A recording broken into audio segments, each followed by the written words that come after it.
ചെമ്മീൻ കൊച്ചുള്ളി പെരട്ടാണ് കേട്ടോ ഇന്നത്തെ റെസിപ്പി. അപ്പം എങ്ങനെയാ, തുടങ്ങിയാലോ? ചൂടായ എണ്ണയിൽ കടുകും ഉലുവയും പൊട്ടിച്ചെടുക്കാം. എന്നിട്ട് ചെറുതായി അരിഞ്ഞ ഉള്ളി, ഇഞ്ചി, പച്ചമുളക്, വെള്ളുള്ളി എന്നിവ വഴറ്റിയെടുക്കാം. ശേഷം മഞ്ഞൾപ്പൊടി, മുളക് പൊടി, കുരുമുളക് പൊടി എന്നിവ മൂപ്പിച്ചെടുക്കണം. എല്ലാം ഇളക്കി യോജിപ്പിച്ച് മൂത്തു വരുമ്പോൾ ചെറുതായി അരിഞ്ഞ തക്കാളി ചേർക്കാം. ഇനി കുറച്ചു നേരം അടച്ചു വെച്ച് വേവിക്കാം. തക്കാളി എല്ലാം ഉടഞ്ഞ് പാകമായി വരുമ്പോൾ ചെമ്മീൻ ചേർത്ത് കൊടുക്കണം. ചെമ്മീൻ ഒരു ലൈറ്റ് റോസ് അല്ലെങ്കിൽ ഓറഞ്ച് കളറായി വരുമ്പോഴേക്കും എല്ലാം കൂടെ ചേർത്ത് കുറച്ചു നേരം അടച്ചു വെച്ച് വേവിച്ചതിന് ശേഷം തേങ്ങാപ്പാൽ ചേർക്കാം. അതൊന്ന് വറ്റി വരുമ്പോൾ എല്ലാം കൂടെ മിക്സ് ചെയ്ത് ഒന്നുകൂടെ അടച്ചു വെച്ച് വേവിക്കണം. ഈ സമയത്ത് ആവശ്യത്തിന് ഉപ്പ് കൂടെ ചേർത്ത് കൊടുക്കാട്ടോ. ഇപ്പൊ നമ്മുടെ ചെമ്മീൻ കൊച്ചുള്ളി പെരട്ട് ഏകദേശം റെഡി ആയിട്ടുണ്ട്.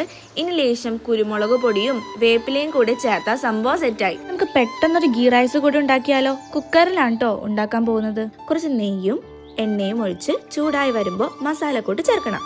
ശേഷം നീളത്തിൽ അരിഞ്ഞു വെച്ചിരിക്കുന്ന സവാള ചേർക്കണം. അതൊന്ന് വാടി വരുമ്പോൾ ഇഞ്ചി വെളുത്തുള്ളി പേസ്റ്റ് ചേർക്കണം.